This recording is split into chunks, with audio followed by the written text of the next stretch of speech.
À l'occasion du 11 novembre, nous voici de retour au château de Hombourg-Budange. On emmène avec soi sur le champ de bataille. Ça, le fantassin ne l'a pas avec lui, puisqu'on a que des fusils mitrailleurs. Et ça, c'est un sacré appui quand il faut déloger un mitrailleuse ou un canon anti-char embusqué dans, par exemple, vous voyez, en face, là, si vous aviez l'ennemi qui était en face dans la lisière et que vous approchez, vous seriez bien content d'avoir quand même ce char, même si le canon n'est pas très puissant, pour déloger les mitrailleuses. Donc 37 mm, et puis on a une mitrailleuse. Alors là, on a le canon 37 mm qui est en coaxial. Coaxial, ça veut dire dans le même axe. On a une mitrailleuse de 7,5 mm. 7,5 c'est le calibre du trou, hein, le calibre du canon, qui est alimenté par ces chargeurs de 150 cartouches. Alors il y a 150 cartouches dans le chargeur. Alors on va essayer de tourner un petit peu de devant pour que vous voyez. Alors, on voit pas tellement avec le soleil, mais vous pouvez jeter un œil dedans. Là il y a le canon, le coaxial, la lunette. Il n'y a qu'une lunette pour les deux armes, puisque dans la lunette il y a les deux réticules. C'est-à-dire qu'il y a le réticule pour le canon et le réticule en V pour la mitrailleuse dans la même lunette. Hein, c'est-à-dire qu'elles convergent. Et donc 20 chargeurs comme ça à l'intérieur du char. Donc 20 chargeurs qui sont bien sûr pas posés par terre au milieu de n'importe quoi.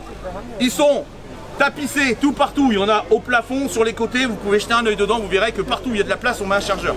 Et puis on a deux petites armoires, deux racks sur les côtés, à gauche et à droite, pour mettre les 148 obus de 37 qui sont, je ne sais pas où, qui sont là, qui sont dedans. Alors, ce char, il va avoir des très bonnes qualités face aux Allemands, parce qu'on parle souvent, on fait souvent du French bashing. On avait de la merde, nos officiers étaient mauvais, tout ça. Alors en fait, on tord un peu le coup à cette idée, puisque ce char, il est pratiquement plus blindé que tous les chars allemands qui nous attaquent. On parle bien de mai-juin 40, on parle pas des chars Tigre en Normandie, hein, en 44, parce que là, il y a vraiment une guerre qui sépare ces deux univers totalement séparés. En 40, ce char, il peut largement rivaliser avec les chars allemands au niveau de l'armement et au niveau du blindage. 40 mm. Alors si vous regardez, ça c'est l'épaisseur, l'épaisseur de la porte, c'est l'épaisseur du char que vous trouvez un petit peu partout sur la tourelle. Là vous voyez là, ça c'est la plaque de côté que vous voyez là qui fait 4 cm d'épais, hein, donc on est quand même bien blindé. Alors on a deux hommes d'équipage, un pilote. Le pilote, alors il faut savoir que le pilote, il dirige rien du tout. Alors pour ceux qui n'ont pas fait le service militaire, en général le pilote c'est assez simple. On va pas lui parler gentiment, on dit toi tu montes là-dedans, tu m'emmènes là-bas. Et on la ferme, il a rien à dire. Donc c'est à dire que si lui il est pilote, moi je suis dans la tourelle je suis le chef de bord, chef de char. Le chef de char donc commande le char, mais il a plein de choses à faire. C'est-à-dire qu'il lit la carte, il commande son pilote. Vous avez vu le bruit que ça fait? Quand vous êtes à l'intérieur on n'entend pas. Les commandements se font uniquement au pied. C'est-à-dire que dans la tourelle, un coup de pied à gauche c'est tourne à gauche, un coup de pied à droite c'est tourne à droite. Quand j'appuie le genou entre les deux omoplates, ça veut dire freine. Ok, donc il faut quand même le commandement. Alors il y a plein de subtilités en plus. On a à l'intérieur donc le chef de char. Ça c'est la grosse différence avec les Allemands et ça va nous porter préjudice. Pourquoi? Parce qu'à l'intérieur de cette tourelle on n'a qu'un homme, un chef de char.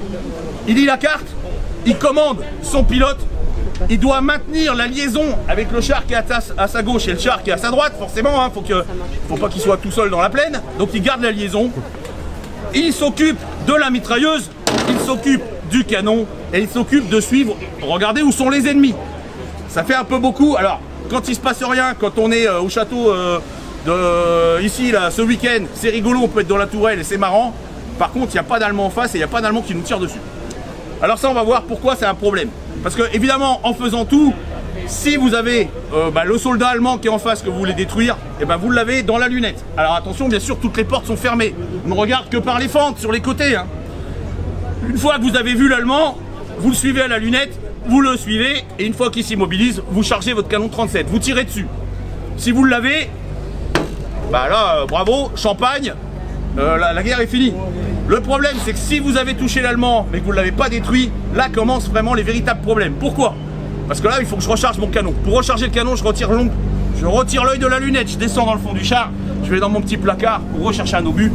J'extrais mon étui, je remets le truc, je referme mon canon. Et là, je remets l'œil à la lunette, je reprends un coup de soleil. Et bien évidemment, l'Allemand, s'il n'a pas été touché, il n'est pas resté comme un con ici. Hein. Il est parti à gauche ou à droite se cacher. Et là, merde, il est où? Et je tourne ma tourelle à gauche, à droite. Ça va porter de graves problèmes aux soldats français. Puisque de l'autre côté du Rhin, les Allemands, ils ont toujours deux hommes en tourelle. Et ça change tout. Parce qu'ils ont les mêmes missions, l'armement, la carte, garder la liaison. Sauf qu'il y a un homme qui a toujours l'œil à la tourelle. Cet homme qui a l'œil à la tourelle, quand il tire sur l'ennemi, soit il l'a champagne, plutôt bière, on est de l'autre côté du Rhin. Et puis, par contre, s'il l'a pas, il garde l'œil à la tourelle. Si le char français, l'objectif français bouge, il suit le char français avec l'œil à la tourelle. Le pourvoyeur qui est à côté recharge le canon, met une tape derrière la tête, ça veut dire je suis prêt. Et là, il peut tirer un deuxième coup, un troisième coup, un quatrième coup. Et ça change vraiment tout dans le combat. Puisque évidemment, quand vous avez l'œil à la lunette, vous n'avez qu'à suivre l'ennemi et vous tirez, bah, vous pouvez acquérir beaucoup plus d'objectifs.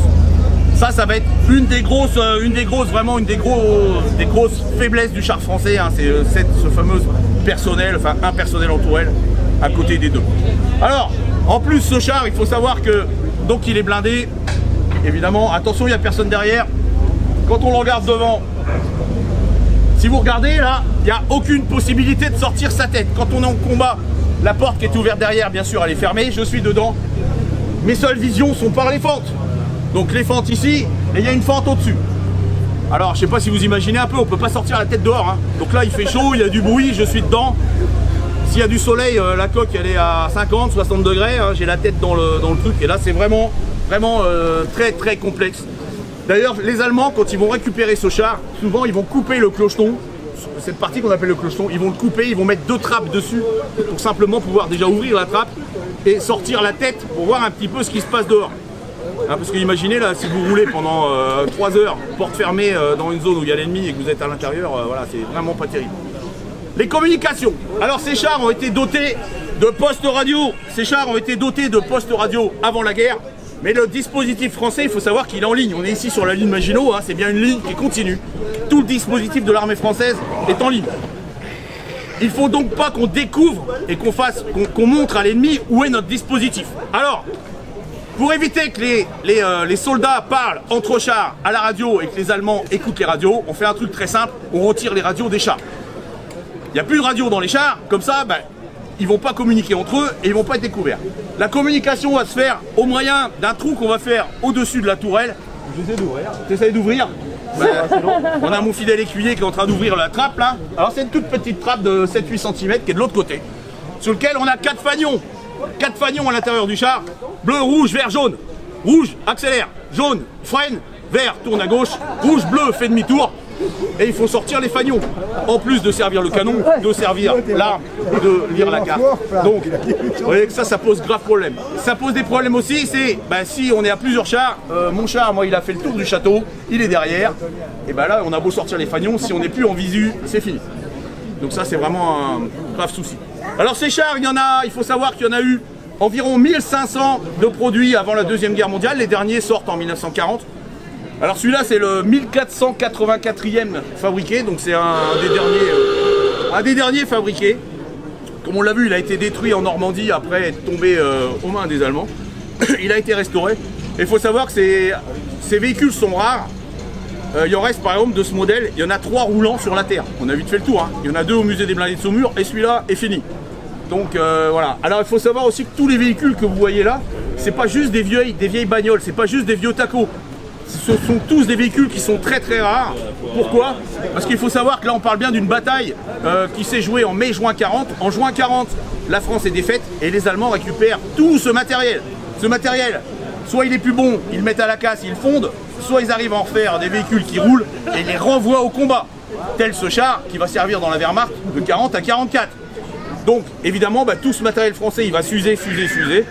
Et puis après la guerre, bah, ces véhicules seront totalement obsolètes, c'est-à-dire qu'ils n'auront plus aucune utilité militaire. Un char comme ça en 45, il n'a plus aucune utilité, il est totalement dépassé. Donc ce qui va rester en 45 sera ferraillé, jamais réutilisé par l'armée, au contraire des véhicules américains, puisque les Américains qui vont arriver en 44 vont arriver avec un matériel qui est beaucoup plus moderne que cela. Et ces matériels américains vont devenir réglementaires dans l'armée française. C'est pour ça que dans l'armée française, bah, on va avoir des Jeeps jusque dans les années 90 et des GMC aussi jusque dans les années 90. Alors ces véhicules-là seront totalement détruits après la guerre. Alors bah, ici, vous avez un bel éventail. Hein, la voiture qui a fait du bruit en arrivant, là, l'espèce de gros camion avec des roues devant, là, par exemple, c'est le dernier survivant de son espèce. Hein, c'est le dernier au monde. Il n'y en a plus qu'un. Vous avez des véhicules, là, les Lafly qui sont à côté, là, il en reste une poignée, on les compte sur les doigts des 2 mains à chaque fois, pour chaque engin. Hein, ce sont des véhicules qui sont assez rares. Et des véhicules qui sont assez rares et qui sont roulants sont encore plus rares. Parce que faut bien savoir aussi que quand il y a la pub, allez chez oscaro.com, vous donnez le numéro, quand je donne ma plaque d'immatriculation, il n'y a rien qui sort. Hein. Donc il n'y a plus de pièces du tout nulle part et tout ce qui manque, il faut le refabriquer. Donc voilà, j'ai terminé ma petite présentation, c'était pas du tout prévu, c'est juste pour le fun. On est là pour poser des questions et puis voilà, on est tout un groupe de passionnés. Hein. Ici, il faut savoir que tous les copains là, qui ont des camions, qui ont des voitures, qui ont des choses, on est tous des passionnés, on se rassemble régulièrement sur ce type d'événement pour pouvoir soit promouvoir là, le château, ou en tout cas toujours rendre un honneur appuyé à nos soldats, à nos anciens de 40, à nos pères, nos grands-pères, nos arrière-grands-pères qui ont combattu, et sans réécrire l'histoire, simplement aussi redire que ils se sont battus comme des lions, hein, ils se sont battus comme des chiens, et que ils ont perdu la guerre, ils ont perdu la bataille. C'est d'ailleurs pour ça que on n'en parle plus, hein, et qu'on va parler surtout des gens de la libération. Il est plus facile de célébrer les Américains qui jettent du chewing-gum et qui boivent du Coca-Cola et qui amènent des collants et on fait des balles et on embrasse les filles, que ce soldat français de 40 qui va crever au coin d'une tranchée, au coin d'une route ici, et qui va perdre la bataille. Donc voilà, sur ce, j'ai terminé. Pour poser des questions, s'il y en a un qui veut monter dedans et tout, il n'y a pas de souci. Voilà. Merci.